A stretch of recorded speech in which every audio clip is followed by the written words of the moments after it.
மதுரை தனியார் மருத்துவமனையை அபகரிக்க திட்டம். புதுச்சேரி எம்எல்ஏ ஜோஸ் சார்லஸ் மார்டினுக்கு தேவர் சமுதாய தலைவர்கள் கண்டனம். மதுரையில் 1000 படுக்கை வசதிகளுடன் இயங்கி வரும் முன்னணி நிறுவனமான மீனாட்சி மிஷன் மருத்துவமனை மற்றும் ஆராய்ச்சி மையம் டாக்டர் சேதுராமனால் தொடங்கப்பட்டு அவரது மகன் டாக்டர் குரு சங்கரால் கடந்த 36 ஆண்டுகளாக சிறப்பாக நிர்வகிக்கப்பட்டு வருகிறது.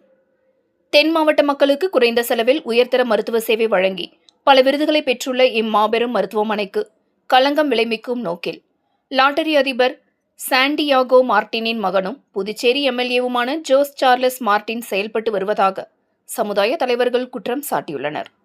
இவர்களால் நடத்தப்படும் ஒரு செய்தி சேனல் மூலம் இந்த மருத்துவமனை மற்றும் அதன் நிர்வாகத்தை பற்றி உண்மைக்கு புறம்பான செய்திகளை பரப்பி மருத்துவமனையை அபகரிக்க திட்டமிட்டு வரும் ஜோஸ் சார்லஸ் மார்டினுக்கு சமுதாயத்தின் சார்பில் கடும் எச்சரிக்கை விடுக்கப்பட்டுள்ளது. மேலும் அந்த சேனலிலிருந்து தவறான செய்திகளை உடனடியாக நீக்கி பகிரங்க மன்னிப்பு கேட்க வேண்டும் என்றும், தவறும் பட்சத்தில் இந்தியா முழுவதிலும் உள்ள சமுதாய மக்களை ஒன்று திரட்டி சட்ட ரீதியான முற்றுகை போராட்டம் நடத்தப்படும் என்றும் அறிவிக்கப்பட்டுள்ளது. அத்துடன் தமிழக அரசின் பெயரையும் களங்கப்படுத்தும் நோக்கில் செயல்பட்ட ஜோஸ் சார்லஸ் மார்டின் மீது தமிழக அரசு உரிய நடவடிக்கை எடுக்க வேண்டும் என்றும் சமுதாய தலைவர்கள் வலியுறுத்தி உள்ளனர். ஜோஸ் மார்டின் நாவடக்கம் தேவை. இந்த விஷயத்துல அவர் தலையிட்டார்னா எங்க எல்லையை மீறுவோம். ஆஸ்பத்திரியை முடக்கணும்னு என்ன கார்பரேட் கம்பெனி ஹாஸ்பிட்டல்லாம் சேர்ந்து சதி பண்ணுதோ, மக்களை சீரழிக்கக்கூடிய லாட்டரி சீட் நடத்துறவங்க. ஆனா அது குடும்ப பிரச்சனையாவே இருக்கட்டும். இது உங்க குடும்பத்துல 1008 பிரச்சனை. உங்க மச்சானே உங்களை கழுவி ஊத்துறாரு, நீங்க அவரை கழுவி ஊத்துறீங்க.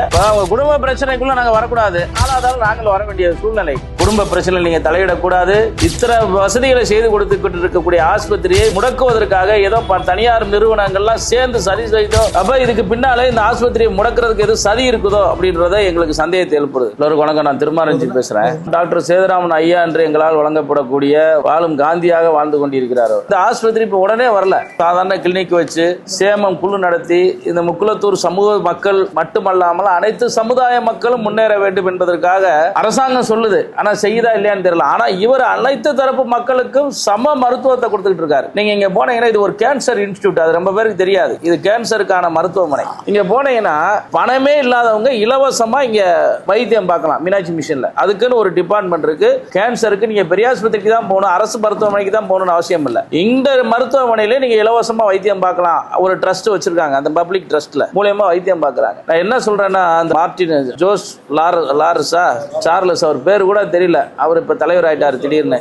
நான் என்ன சொல்றேன்னா, எல்லா குடும்பத்திலையும் பிரச்சனை இருக்கும். எல்லா குடும்பம் எங்க குடும்பத்துல பிரச்சனை இல்லையா? எல்லா குடும்பத்திலும் பிரச்சனை இருக்கு. எங்க ஊர் பாசையில சொல்லணும்னா, ஒரு தழுவத்துல கட்டுற மாடுக முட்டிக்கிறோம் மோதிக்கிறோம். உனக்கு என்ன வேலைன்னு தான் எங்களுக்கு. அப்ப இதுக்கு பின்னாலே இந்த ஆஸ்பத்திரியை முடக்கிறதுக்கு எது சதி இருக்குதோ அப்படின்றத எங்களுக்கு சந்தேகத்தை எழுப்புறது. அந்த குடும்பத்துல இருக்கிறவங்க எங்களால் மதிக்கப்படக்கூடிய ஒரு பெரியவர், அவரை போய் ஒரு தவறான ஒரு இன்டர்வியூல ஒரு தவறான ஒரு வார்த்தையை பயன்படுத்துறாங்க. அதை சொல்ல விரும்பல. நான் எங்களால் போற்றக்கூடிய ஒரு தலைவர், அவரை போய் சிறுமைப்படுத்தும் விதமாக அவங்க குடும்பத்தாரை வைத்தே பேச வைப்பது, இதற்கு பின்பாக ஏதோ பெரிய சதி இருக்கிறதோ என்றது எங்களுக்கு சொல்ல தோன்றுகிறது.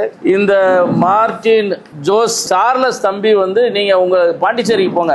அங்க பிரச்சனை 1008 பிரச்சனை இருக்கு. ஒரு நல்ல நண்பனுடைய எடுத்துக்காட்டு என்ன? அந்த ஒரு குடும்பத்துல ஒரு பிரச்சனை நீ உட்கார்ந்து பேசி தீர்வு காணணும். தீர்வு காண்ட அவங்களை சேர்த்து வைக்கிற வேலையை பார்க்காம தவறான ஒரு பிரச்சனையை கொண்டு போய் சட்டசபை வரைக்கும் கொண்டு போய் ஒரு சாமானிய சட்டசபைக்குள்ள போக முடியுமா? அப்ப உங்ககிட்ட நிறைய லாட்டரி அடிச்சு பணம் வச்சிருக்கீங்க. நீ உங்களை எல்லா கதவும் திறக்குது, நீங்க போறீங்க. ஆனா எங்களுக்கு வெறும் துண்டை விரிச்சும் படுப்பான், மாளிகையிலும் படுப்பேன். எங்களுக்கு ஒரு எல்லையே கிடையாது. இந்த விஷயத்துல அவர் தலையிட்டார்னா எங்க எல்லையை மீறுவோம். அதுல எந்த மாற்று கருத்து இல்லைன்னா எங்க சமுதாயத்தினுடைய அடையாளம். அவர் எங்க முக்குளத்தூர் சமுதாயம் மட்டும் இல்ல. நீ போக பெரிய ஆஸ்பத்திரிக்குள்ள இருக்க ஆளை விட இங்க அதிகமா இருப்பாங்க. பூரா தரையில துண்டை விரிச்சு படுத்து கிடப்பாங்க. இங்க சாப்பாடு எல்லாம் பாதி விலைக்கு கொடுக்குறாங்க. இங்க இந்த ஆஸ்பத்திரியை முடக்கணும்னு என்ன கார்பரேட் கம்பெனி ஹாஸ்பிட்டல்லாம் சேர்ந்து சதி பண்ணுதோ அப்படின்றதெல்லாம். ஏன்னா இவங்களோட பின்புலம் என்ன? இன்னைக்கு சட்டசபையில பேசுறாங்க 900 கோடி கொடுத்து 1000 கோடி கொடுத்தேன்னு பேசுற அளவுக்கு இருக்க பணம் வச்சிருக்காங்க. எத்தனை ஆஸ்பத்திரி கட்டி விட்டுருக்காங்க? எத்தனை மக்கள் இன்ஸ்டிடியூட் பண்ணி வச்சிருக்காங்க? இல்ல, மக்களை சீரழிக்கக்கூடிய லாட்டரி சீட் நடத்துறவங்க எங்களுடைய சமூக ரீதியாக நடத்தக்கூடிய இந்த ஹாஸ்பிட்டல்ல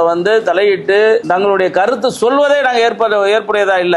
இந்த விஷயத்துல யாருமே தலையிடுவோம். எங்க அண்ணன் தான் ரமேஷ், எங்க அக்கா தான் அவங்க. எங்க குடும்பம் நாங்க பாத்துக்கிறோம். எங்க பிரச்சனை நாங்களே உட்காந்து பேசுறோம். அண்ணன் குருவன்கிட்ட பேசுறோம், வைக்கிறோம். உலகத்தரம் வாய்ந்த ஒரு மருத்துவம் இந்த புது ஹாஸ்பிட்டல் வந்திருக்கு பாருங்க. இந்த ஹாஸ்பிட்டல்லாம் போனீங்கன்னா சென்னைக்கு சென்னை, மும்பையில் நடந்த டெல்லி வரைக்கும் எய்ம்ஸ்ல கொடுக்கிற சிகிச்சையை இங்க கொடுத்துட்டு இருக்காங்க குறைஞ்ச விலையில. அப்படிப்பட்ட மருத்துவமனைக்கு நாங்க பாதுகாப்பா இருக்க வேண்டிய வேலை எங்களுடைய வேலை. ஏன்னா இது வந்து அந்த ஹாஸ்பிட்டலுக்கு பல்வேறு பிரச்சனைகள் வந்தப்பெல்லாம் நாங்க சேர்ந்துதான் நின்றோம். ஆனா அது குடும்ப பிரச்சனையாவே இருக்கட்டும். இது தேவையில்லாம வந்து தம்பி சார்லஸ் வந்து இதுல தலையிடுறது நல்லது இல்ல.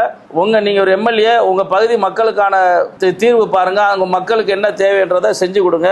எங்களுக்கு வந்து இவர் சேதுராமன் ஐயா பத்தி உங்களுக்கு தெரியாது, யாரோ சொல்லி எழுதி கொடுத்ததை வந்து வாசிக்கிற ஆளுங்க நாங்க இல்ல. ஆனா அவரை பொறுத்த அளவுக்கு யாரோ எழுதி கொடுத்துட்டு வந்து வாசிக்கிறாங்க. அவர் எத்தனை அன்னதானம் கூட வச்சு நடத்துறாரு. பசுமொன்னுக்கு போனீங்கன்னா ஒரு 3 நாளைக்கு சாப்பாடு 30,000 பேர் 40,000 பேர் லட்சக்கணக்கில் வந்து சாப்பிட்டு போறான். சிவகங்கை மாவட்டத்தில் எத்தனை பள்ளிக்கூடம் கட்டி கொடுத்துருக்காரு. எங்க 8 நாடு 24 உபகிராமத்தில் இருக்கக்கூடிய அங்க வைத்தியம் பார்க்கக்கூடியவங்க வீடு மாறி, சொந்த வீடு மாறி, குறிப்பா ராமநாதபுரத்தில் இருக்கக்கூடிய இஸ்லாமியர்கள் பூரா இங்க போய் பாருங்க, நிறைய இங்க இருப்பாங்க அந்த ஹாஸ்பிட்டல்ல. இத்தனை வசதிகளை செய்து கொடுத்துக்கிட்டு இருக்கக்கூடிய ஆஸ்பத்திரியை முடக்குவதற்காக ஏதோ தனியார் நிறுவனங்கள்லாம் சேர்ந்து சரி செய்தோம் அப்படி நாங்க சந்தேகப்படுறோம். இந்த ஹாஸ்பிட்டலுக்கு ஒரு பிரச்சனை என்று சொன்னால் ஒட்டுமொத்த தலைவர்களும் ஒன்று திரண்டு நிற்போம். இந்த ஐயா சேதுராமன் அவருடைய கரத்தை வலுப்படுத்துவோம். ஒரு எளிமையானவர். எந்த ஆஸ்பத்திரியில குறைக்க முடியுமா? மதுரைக்குள்ள எத்தனை ஆஸ்பத்திரி இருக்கு? 5 ரூபா குறைக்க மாட்டாங்க, 1000 ரூபா குறைக்க மாட்டாங்க. ஐயா அவர் ரொம்ப ஏழைங்க, ரொம்ப கஷ்டப்படுறாங்க. அடுத்த நிமிஷம் எதுவுமே இல்லை, இங்க இருக்க மேனேஜர் பூரா இங்க வந்து ஓனர் மாதிரி தான். இவங்க யாரு ஓனர், முதலாளி, இதெல்லாம் இந்த பாகுபாடே இல்லாத ஒரு ஹாஸ்பிட்டல் எதுனா அது மீனாட்சி மிஷன் தான். நீங்க போய் ஒரு சிட்டையை கொடுத்துட்டு ரொம்ப கஷ்டப்படுறேன்னு சொல்லுங்க, அவங்களே குறைப்பாங்க. யார்ட்டையும் கேட்கவே மாட்டாங்க, டாக்டர் கேட்க மாட்டாங்க. என்ன பசி ரொம்ப கஷ்டமா இருக்காங்க வாங்க அப்படின்னு சொல்லி குறைச்சு எழுதி கொடுப்பாங்க. அப்படிப்பட்ட ஒரு மருத்துவமனைக்கு மீது சாணியரி எடுத்து பூசுவதை நாங்க ஏத்துக்கிற முடியாது. இது மக்களுக்கான மருத்துவமனை. இந்த மருத்துவமனைக்கு எந்த ஆபத்து வந்தாலும் நாங்கள் அனைவரும் ஒரு அணியில் திரண்டு நிற்போம். தம்பி சார்லஸ் அவர்கள் நாவடக்கம் தேவை. குடும்ப பிரச்சனை நீங்க தலையிடக்கூடாது. நீங்க சட்டமன்ற உறுப்பினர், நீங்க உங்க சட்டமன்ற பகுதியில் வாழக்கூடிய பொதுமக்களுக்கு என்னென்ன தேவை என்பதை உங்க சட்டமன்றத்தில் நீங்கள் பேசுங்கள். தமிழ்நாட்டு சட்டமன்றத்தில் பேசுவதற்கு நிறைய இருக்காங்க.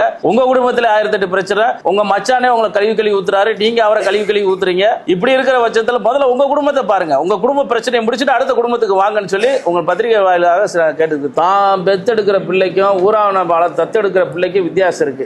அவங்க அரசுடைமை ஆக்கணும் அப்படின்னு சொல்றாங்கன்னா அவங்களுக்கு அதுல இன்ட்ரெஸ்ட். எடுத்து வளர்த்த பிள்ளை தானே, பெத்தவங்க தானே வழி, முட்டை போட்டது தானே கோழிக்கு வழி தெரியும். அவர் எப்படி வந்தாரு, எவ்வளவு கஷ்டப்பட்டாரு, எத்தனை மக்களுக்காண்டியான போராட்டம், எத்தனை மக்களுக்காக நின்று இருக்கிறாரு. மருத்துவமனைக்கு வருவதற்கு முன்னால சில விஷயங்களை இங்க சொல்ல முடியாது. அவ்வளவு பிரச்சனை எல்லாம் அவர் சந்திச்சாரு. அப்படியெல்லாம் வந்தவருக்கு வந்து இதை போய் அரசுடைமை ஆக்கணும் அவர் சொல்ல மாட்டாரு. ஒரு டாக்டருக்கு சின்னவர் இருக்காரு, அவர் சொல்ல மாட்டாரு. அவங்க சொல்லுவாங்க. காரணம் என்னன்னா அதோட கஷ்டம் தெரியாது, அது எப்படி உருவாச்சுன்னு அவங்களுக்கு தெரியாது. அதனால அவங்க அசால்ட்டா சொல்றாங்க. இப்ப அவங்க குடும்ப பிரச்சனைக்குள்ள நாங்க வரக்கூடாது. ஆனா இன்னொருத்தர் 3வது ஆள் வரையில, அப்ப 4வது ஆள் நாங்கள் வர வேண்டிய சூழ்நிலை. அதனால அவங்களுக்குள்ள பிரச்சனை ஒற்றுமை ஆக்குறது எங்களுடைய வேலை.